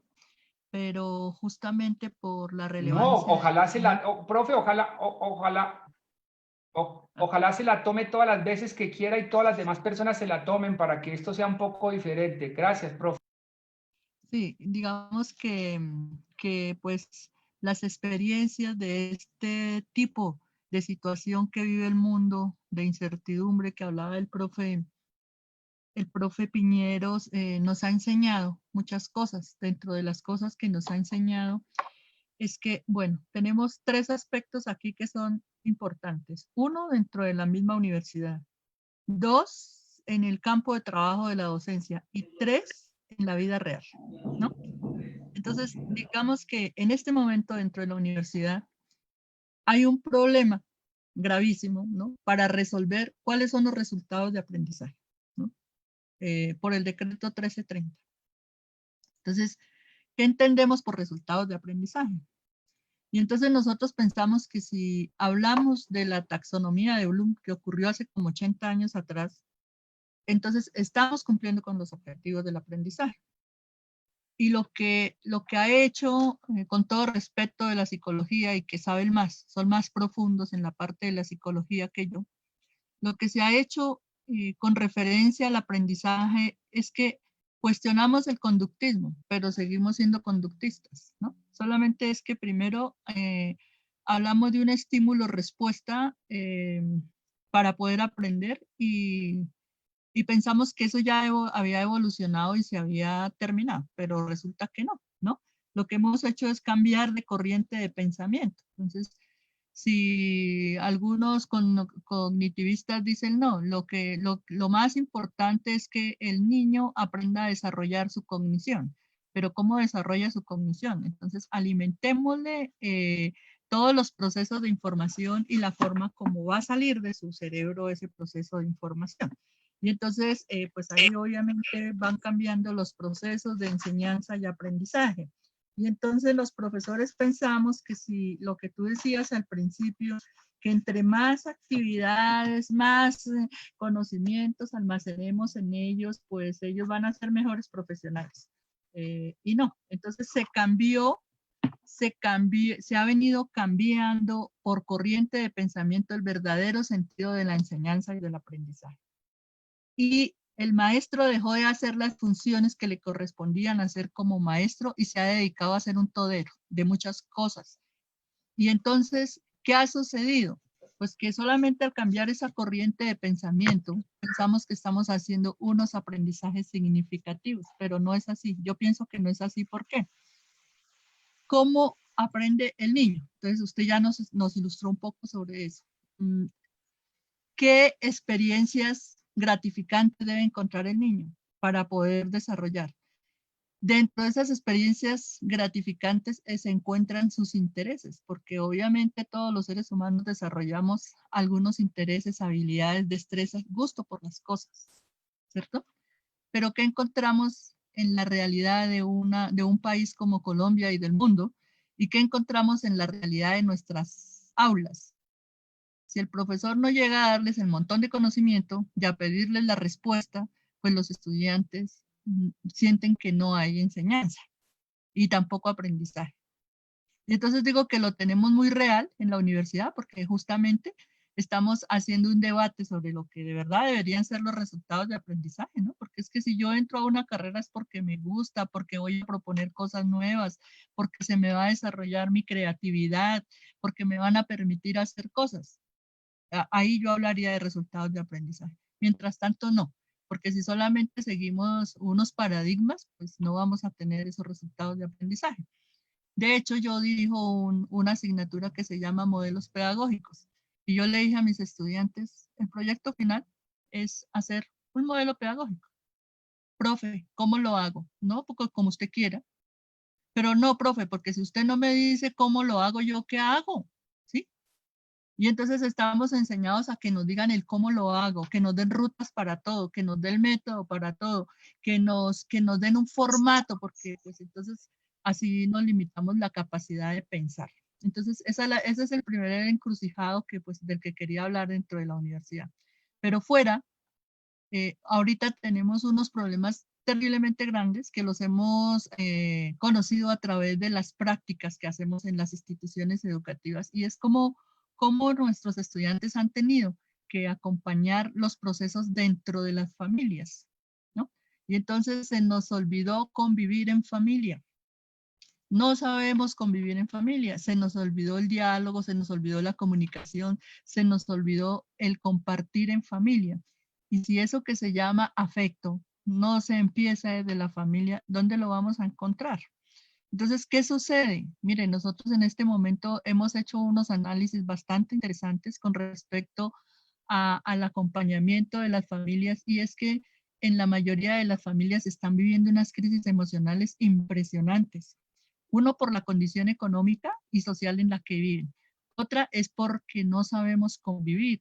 Y entonces encontramos que ha pasado depresiones, han aumentado las depresiones, ha aumentado el maltrato infantil, ha aumentado el abuso a mujeres y a niños, han aumentado todas estas problemáticas que lo cuestionan a uno realmente para decir, bueno, entonces, ¿cuál sería la verdadera escuela? ¿Sí? Otro aspecto importante es entender la realidad que estamos viviendo, la realidad social, económica y política, esa imposición de poder para poder saber y esas mal llamadas competencias. Entonces, son cuestionamientos que como usted dijo, me provocaron. Usted me provocó en este momento a hacer la discusión y es en lo que hemos estado trabajando y es en lo que seguramente seguiremos ahondando porque, pues, yo no sé si fue que en algún momento se nos olvidó en aprender a convivir, ¿no? Se nos olvidó la relación dialógica entre padres e hijos, entre familia, entre maestro, escuela, porque es que también hay que entender que dentro de la escuela, a la escuela se le dieron tantas funciones, la escuela tiene muchísimas funciones, menos la de educar, ¿sí? Entonces, en ese sentido no hay escuela. Bueno, gracias. Ese era digamos, el comentario que quería hacer, profesor. Profe, pues muchas gracias. Yo, ¿se me oye bien? ¿Se me oye bien? ¿Sí? Se escucha Sí, perfecto. Perfecto. Bueno, Sí, bueno, señor. gracias. Sí, lo estoy escuchando perfecto. Como para ir dando como dice la canción de los Scouts, no es solamente ¿cómo es? No es más que un hasta luego, es solo un simple adiós. Ojalá hasta un pronto Hasta siempre. encuentro.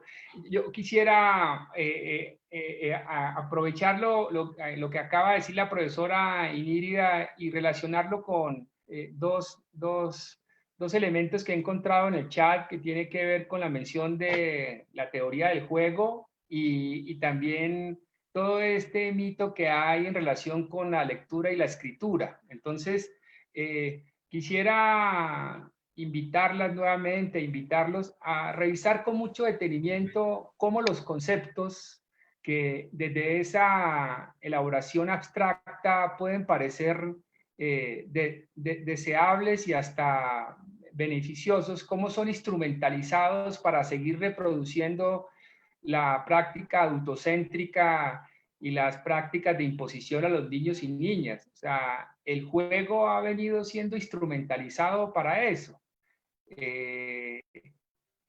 Hace un año, unos estudiantes de últimos semestres de terapia ocupacional estuvieron en el curso que hacemos sobre autoorganización del aprendizaje y educación autodirigida, y su trabajo de grado conectado con un trabajo de maestría era sobre juego.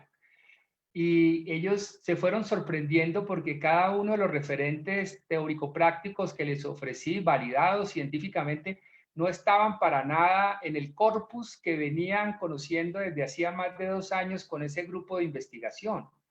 Porque el juego ha sido instrumentalizado para el adiestramiento, para la imposición, para la domesticación. El juego libre es otra cosa. El juego libre es otra cosa. El juego libre es darnos la oportunidad de confiar en los niños y niñas, pero también en los adolescentes, pero también en los jóvenes.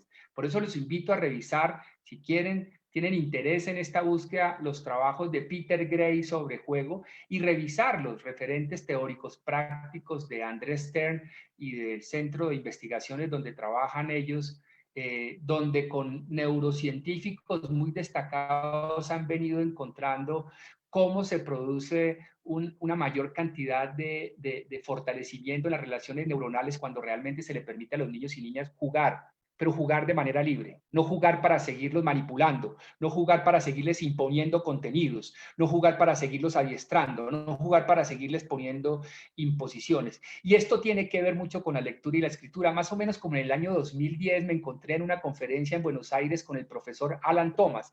Les recomiendo también a los interesados en todo este mito de la lectura y la escritura como un elemento fundamental, supuestamente, para el aprendizaje y la educación, que revisen el trabajo del profesor Alan Thomas. Alan Thomas es uno de los referentes emblemáticos en el mundo de la enseñanza de la lectoescritura.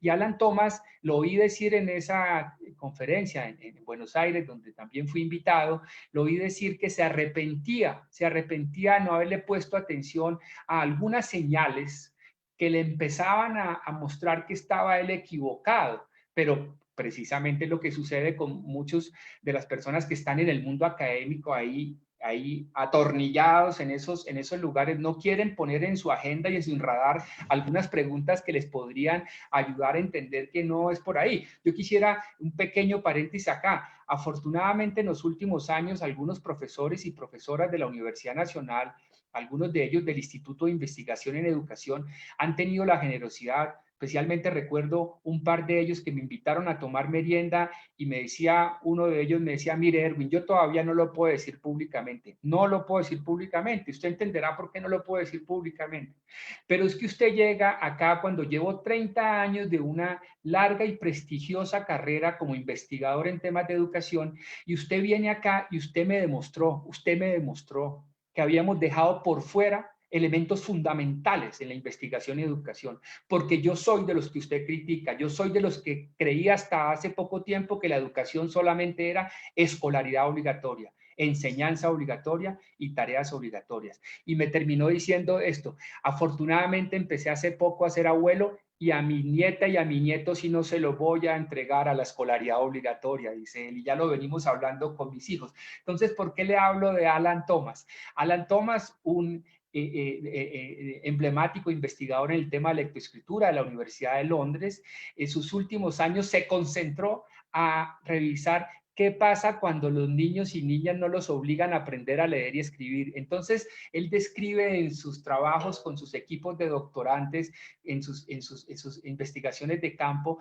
cómo los niños y niñas que están en procesos de aprendizaje en contextos amorosos, pero que les enseñan cómo aprenden de bien, cuando es a través del vínculo amoroso, pero verdaderamente amoroso, no es la simulación del afecto. Tenemos que ser más sinceros.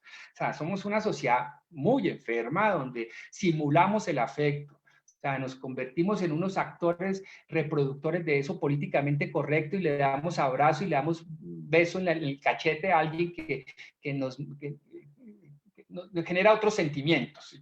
Y apenas tenemos la oportunidad, ejercemos esas formas de poder. No, en verdaderos contextos de afecto, cómo esos niños aprenden, pero luego decía, no, esto no es lo más sorprendente. ¿Qué pasa con los niños, niñas y adolescentes que no se les enseña, así sea de forma afectuosa, que se espera que sea su verdadero entusiasmo y su motivación intrínseca la que los encuentre con la lectura y escritura de códigos alfanuméricos convencionales? No voy a extenderme en esto porque esto también plantea las otras formas de lectura, ¿no? Ustedes saben que desde las neurociencias y otros tipos de investigaciones se ha venido diciendo que cuando obligamos a los niños y niñas a aprender a leer y escribir códigos alfanuméricos convencionales, estamos perdiendo la posibilidad, le estamos reduciendo y hasta destruyendo las posibilidades de otras lecturas, de los otros códigos, de los suyos, muchos códigos que hay que leer. Entonces el profesor Alan Thomas termina diciendo que es sorprendente cuando no se les enseña también, aún en contextos, cuando ellos empiezan a interesarse, que es a los 9 años, a los 10, a los 11, a los 12, ¿sí? Y se han dedicado a estudiar sus pupilos que se quedaron, él ya se fue a la universidad a estudiar los casos. Muchos de estos jovencitos que empezaron a interesarse por leer y escribir a los 11 años, a los 12 años, hoy están dedicados a escribir y a leer. Les pagan por eso, viven de eso, son libretistas, se dedican a ese tipo de cosas. Entonces, si ponemos en duda muchas de nuestras creencias en términos de educación y en términos de aprendizaje y profundizamos en algunas de estas posibilidades, hallazgos, investigaciones, nos vamos a seguir sorprendiendo muchísimo. Yo les agradezco mucho la invitación y ojalá sigamos encontrándonos. Ya son las 10 y ya me están diciendo por acá que necesito ir a otra conversación que desafortunadamente no logré correr. De verdad, muchas gracias. Terminaría describiéndoles una situación. Hace como unos 8 o 9 años me invitaron a dar una charla a la Universidad Pedagógica Nacional. Ese auditorio estaba muy lleno, yo no sabía que habían tantos profesores como después me enteré, y duré vetado varios años, pero entonces también cometí el error que cuando volví a ser invitado, entonces me fui con Pedro García Olivo. Estaba Pedro García Olivo, el español, el cada vez más conocido antipedagogo. Entonces lo invité que viniera conmigo a la Universidad Pedagógica y me volvieron a vetar como 3 años. Yo espero que hoy haya provocado algunas reflexiones, pero que no genere muchos vetos en ese lugar tan bonito donde ustedes trabajan allá en Boyacá y en Tunja, en la Universidad Pedagógica y Tecnológica de Colombia. Muchas gracias, muy amables. Muchas Profesor gracias. Erwin, muchísimas gracias a usted. Muchas gracias. Y aquí no lo tenga vamos por a vetar, seguro que no vamos a vetarlo. Sí, aquí no queda vetado, por el contrario, queda abierta la invitación para más espacios de encuentro, porque definitivamente todo el auditorio quedó provocado y esperamos que se puedan programar más encuentros y más espacios de intercambio como este para seguir dialogando en torno al tema de las educaciones alternativas. Muchísimas gracias, profesor Erwin. De verdad que nos alegra muchísimo, nos alegra que haya aceptado la invitación, que lo hayamos podido escuchar, pero queda la invitación pendiente para la segunda parte y tercera y cuarta y así sucesivamente. Les pedimos el favor a todos los asistentes. Gracias.